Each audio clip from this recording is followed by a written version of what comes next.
It's midnight. Giant cacti stand like silent sentries, distinctive symbols of the Arizona desert. They are called saguaros.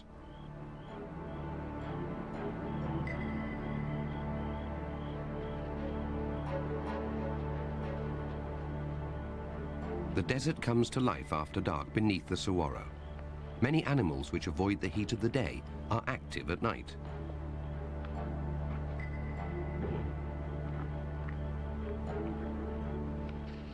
The kangaroo rat only wakes as the moon rises.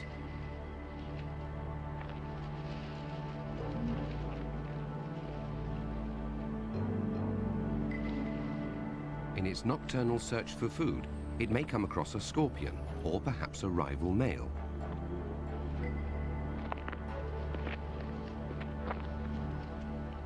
Male tarantulas wander in the dim light after sunset, searching for a mate. They hide by day in abandoned holes or under stones. These spiders are actually reluctant to bite humans, and their venom is usually no more poisonous than a bee's. The banded gecko spends the day in rock crevices and comes out at night to feed on insects. The sidewinder, a rough-scaled rattlesnake, gets its name from the way it moves, traveling quickly over shifting sand.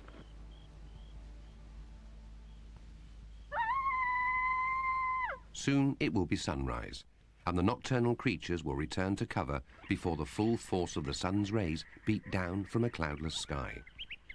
This is one of the hottest and driest regions of North America.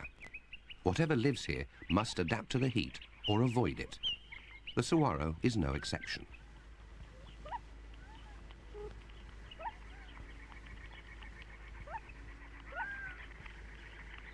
The saguaro is perhaps the supreme symbol of the American Southwest.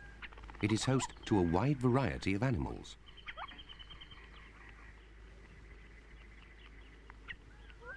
The Gila woodpecker has pecked out a series of nest holes, which other birds take advantage of afterwards.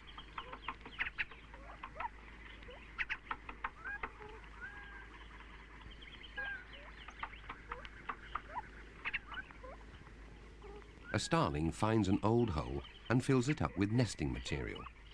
One advantage of living in a saguaro is that the spongy flesh remains cool by day and retains some of its heat into the cold desert night.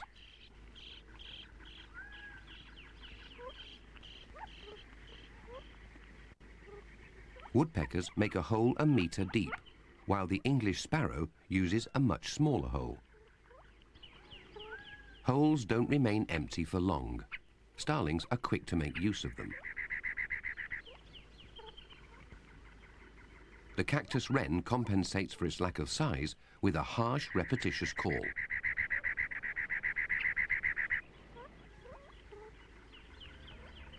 A saguaro like this can weigh 8 tons and may be 150 years old. It dwarfs every other living thing in the desert. It is designed to store and conserve every precious drop of water.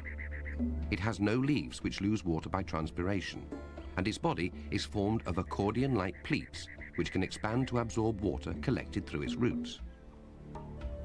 One saguaro can produce as many as 40 million seeds in its lifetime of 175 to 200 years. Of all these seeds, very few will survive to adulthood. Animals eat the seeds, lightning and winds kill large saguaros, and severe droughts can weaken them. Freezing temperatures and the loss of habitat of its main pollinator, the long-nosed bat, all take a toll on the saguaro's survival.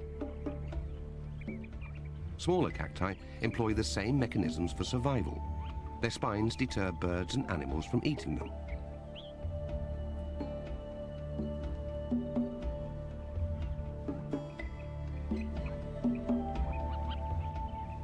The barbed hooks of the jumping cholla are particularly sharp. Its segments or joints are easily detached when they're touched and cling to the coat or skin of passing animals.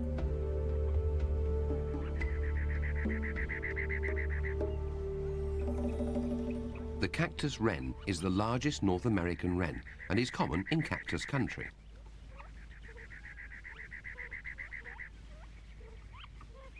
It is aptly named and uses its bulky nest tucked in the protective spines of the teddy bear choya for roosting as well as nesting. It seems remarkable that birds nesting deep within the spines are not injured by them.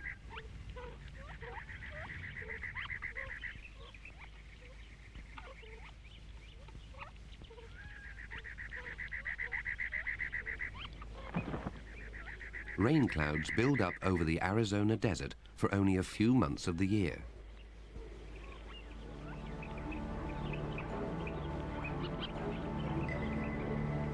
The saguaro is well equipped to take advantage of the water promised by a blackening sky. It has a network of roots that lie only 7 centimeters below ground, but stretch over an area as wide as the cactus is tall. In a single rainstorm, these shallow roots, together with special small root hairs that grow in response to moisture, can soak up 100 liters of water, enough to last the saguaro a year.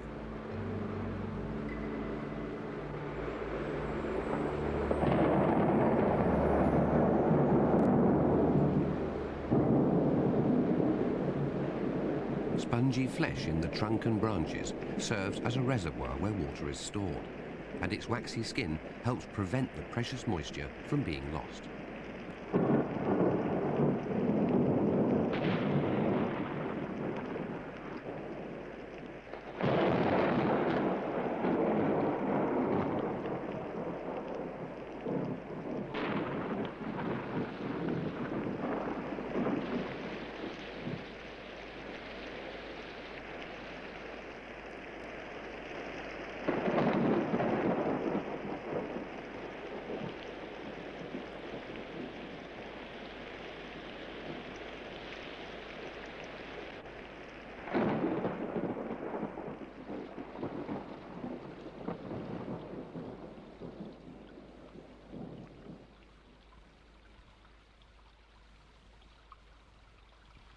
After so long without water, the desert absorbs rain from the storm clouds like a sponge.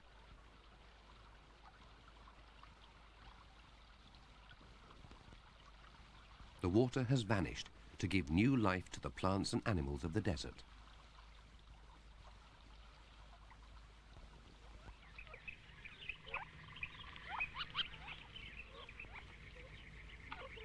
The desert bloom depends on the winter rains, and in a good year, the sand is splashed with vibrant color. Yellow brittlebrush carpets the desert. Scarlet cactus flowers burst out among the barren rocks.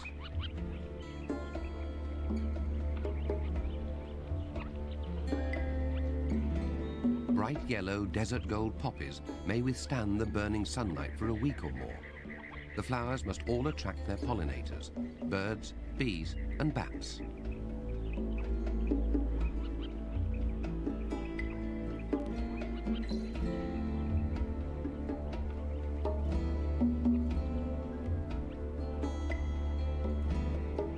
These unusual flowers are yuccas. Many yuccas' blossoms are pollinated by a moth, which also lays its eggs inside them. The ocotillo, with its tight clusters of red flowers, only produces leaves after rain, and they wither when the soil dries. The sky is clear again, and the rain has passed. Saguaro flowers open at night and die by the next afternoon. Their main pollinator, the long-nosed bat, must find their rich, creamy blossoms, feed on the nectar, and carry pollen from flower to flower at night.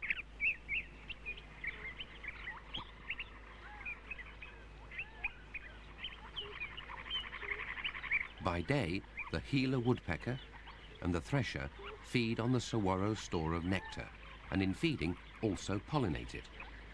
The descendants of English house sparrows brought to Arizona by the early settlers join in.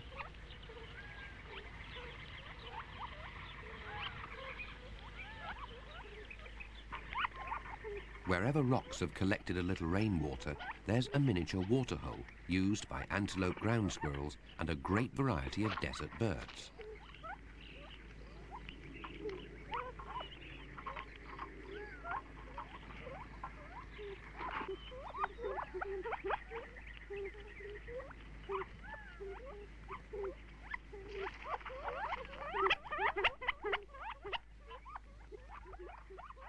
Gambel's quails come to quench their thirst.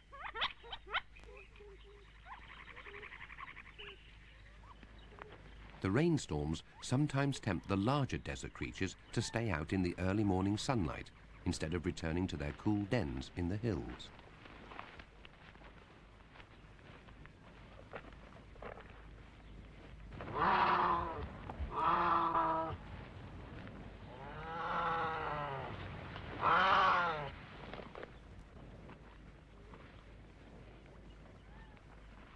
Surprisingly, a desert is a good place for many large animals. Mountain lions often escape the persecution they suffer in more populated areas. But they have to adapt themselves to desert conditions. They need to keep cool and have frequent access to water.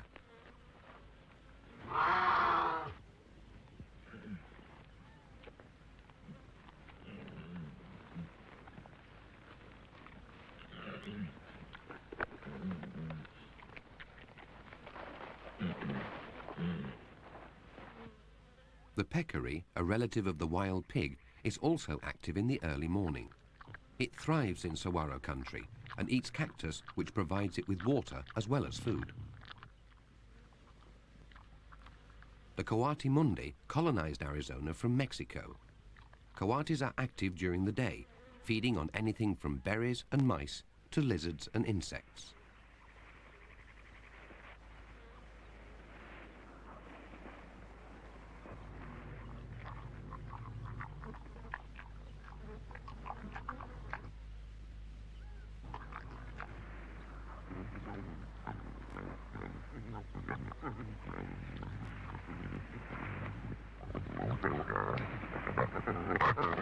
Unfortunately for the coati, the peccary arrived first.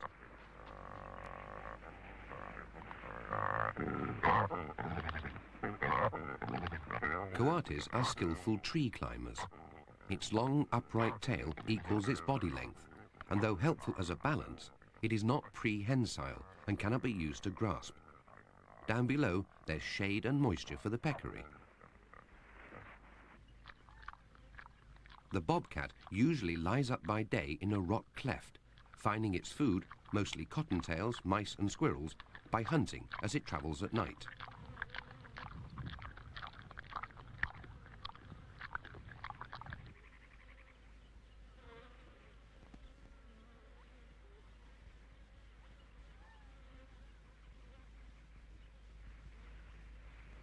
Normally active late in the day and at night in the hot summer months, the rattlesnake comes to drink before the day heats up too much.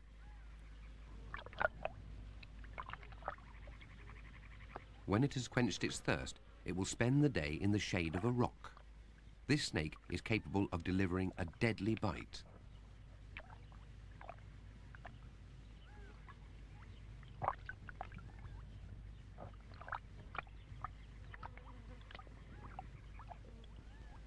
Many creatures show specific adaptations to the heat.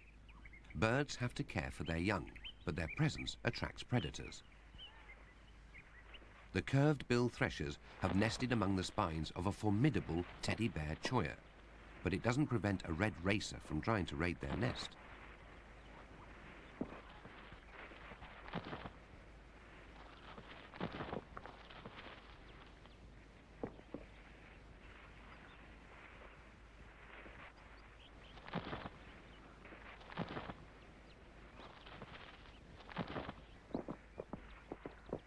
It isn't a poisonous snake, but it is agile and a good climber.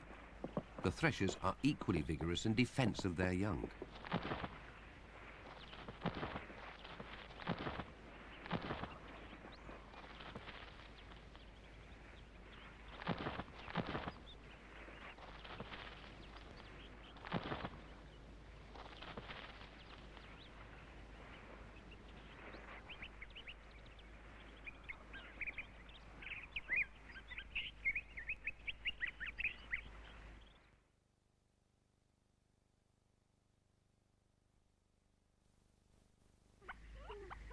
At midday in the Arizona desert, the sun beats down at well over 35 degrees centigrade.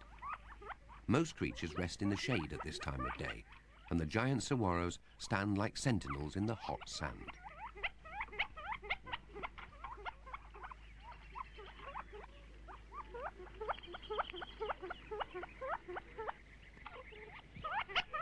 Later on, Gambel's quails, the commonest of the desert game birds, emerged to feed on seeds on the desert floor. They probably account for a lot of the seeds the saguaro produces in its lifetime.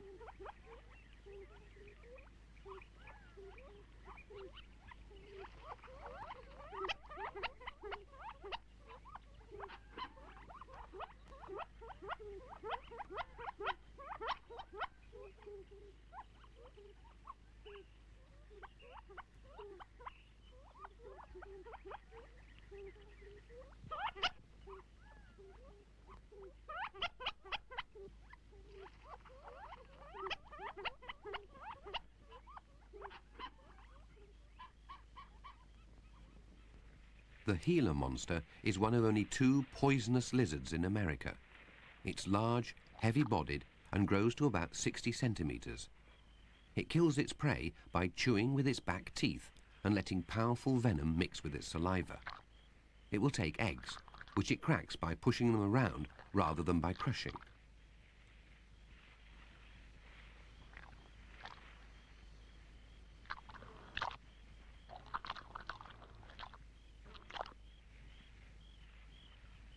Adaptations which help the antelope ground squirrel survive here include its pale coloration, which blends with the arid environment, and the fact that it can metabolize water from the seeds it eats.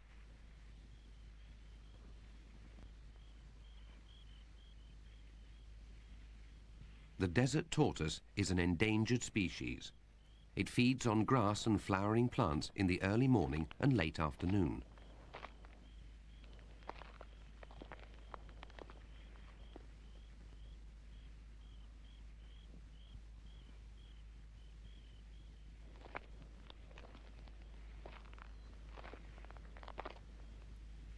During the midday heat, it will retreat to a shallow burrow.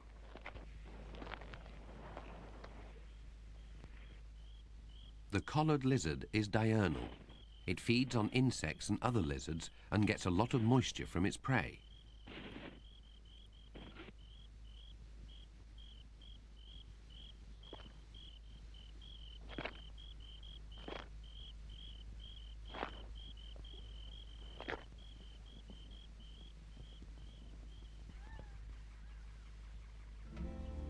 At the hottest part of the day, the desert appears lifeless.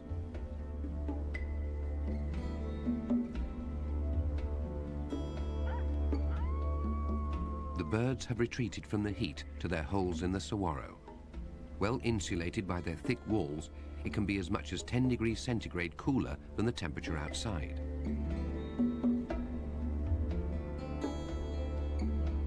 The fringe-toed lizard burrows into the sand to avoid the heat.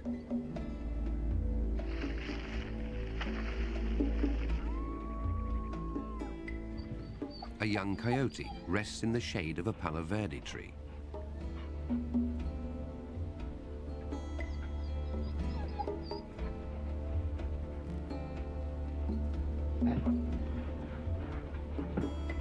The adult coyote loses heat by stretching out and increasing her surface area, and also by panting.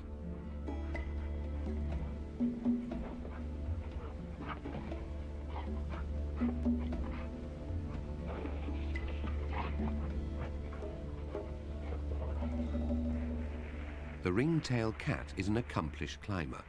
It's a desert relative of the raccoon.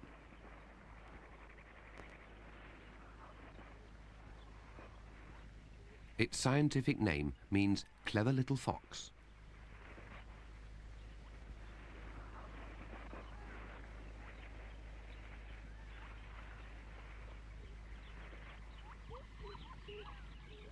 Birds are able to withstand extreme heat better than mammals. Their normal body temperatures are far higher. Their feathers make good insulation, and flying keeps them cool. If there's any water to bathe in, they're well equipped to find it.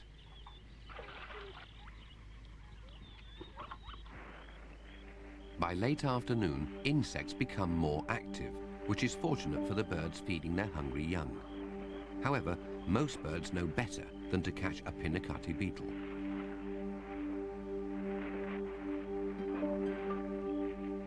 When threatened, it upends and shoots a foul-smelling gas at its attacker.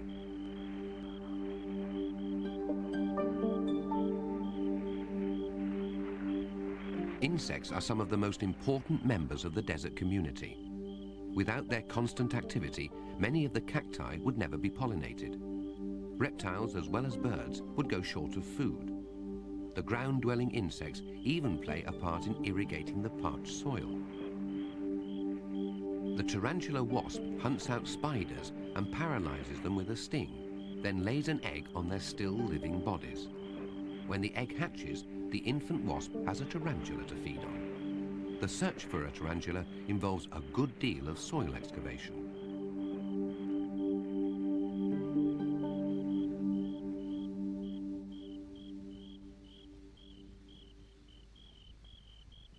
Desert insects make use of the prickly cholla cactus, even when it's dead. This piece of perforated wood is the decayed limb of a fallen cholla. It's being examined by a Palo Verde wood-boring beetle. The cholla offers it an ideal habitat. Their hard chitinous casing is what protects desert insects from losing body moisture in the sun.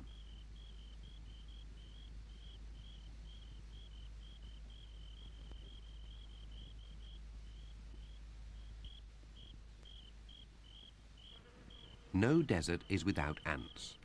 This winged ant colony plays its part in soil irrigation by digging underground passageways.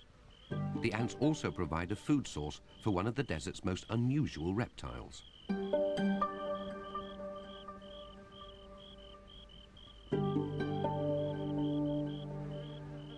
The horned lizard's cryptic coloration enables it to blend in with the background and catch the unwary ants.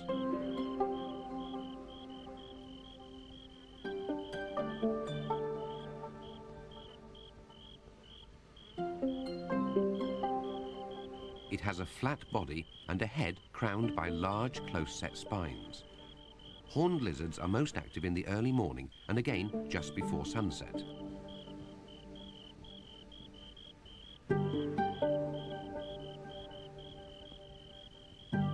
Its camouflage is almost perfect.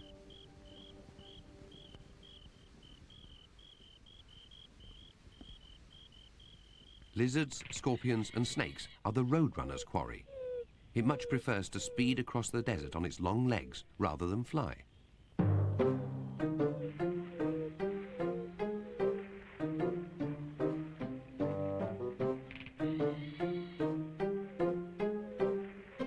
The roadrunner is actually a large ground-dwelling species of cuckoo.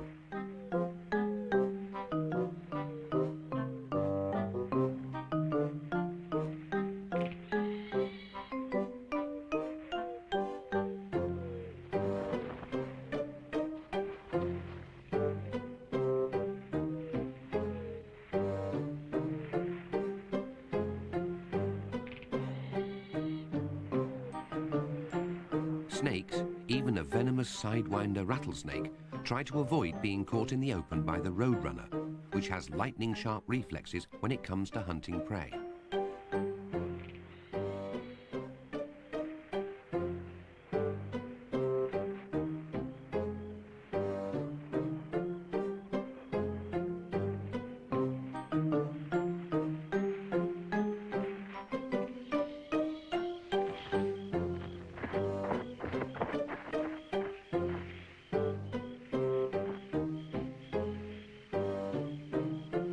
The unfortunate sidewinder provides a good meal for the agile bird.